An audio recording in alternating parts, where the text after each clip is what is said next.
Cake decoration শুরু হয়ে গেছে, সাথে সবাই চলেও এসেছে। এবার বার্থডে গার্ল কেক কাটা শুরু করেছে।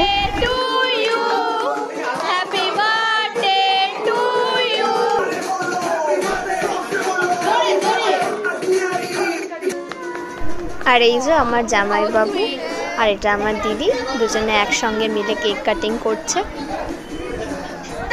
এখানে বড়দের ঢোকা বাঞ্ছনীয়, আমি বলেই দিয়েছিলাম, তাও বড়রা নিচে কেন বসছে। তারপর এই যে বোনের বয়ফ্রেন্ডকে পেয়ে আমরা সকলে মিলে বসে জমিয়ে আড্ডা দিচ্ছিলাম। সাথে তো লেগ পুলিং মাস্ট। এই যে সবাই বসে আছি একসাথে। আর সাথে পেয়ে গেছিলাম এই কিউটি পাই চকলেটের সমান মিষ্টি এই পুচকি বোনটাকে।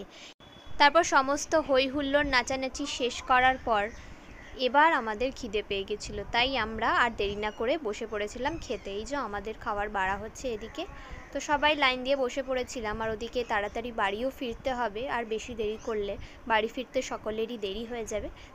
তাই আর বেশি দেরি না করে আমরা খাওয়ার পর্বটা শেষ করে ফেললাম।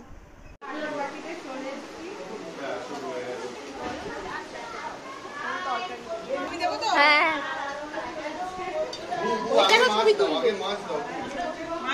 এরপর আমরা সবাই রওনা হলাম বাড়ির উদ্দেশ্যে একরাশ মন খারাপ নিয়ে। এখন মোটামুটি প্রায় রাত 11টা বেজেই গেছে।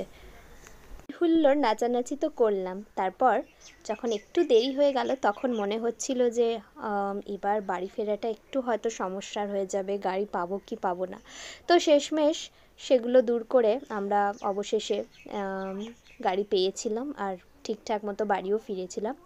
তো ভিডিওটি এখানেই শেষ করছি। ভিডিওটি যদি সকলের ভালো লেগে থাকে অবশ্যই কমেন্ট করে জানাবে, আর লাইক শেয়ার করতে যেন ভুলো না। দেখা হচ্ছে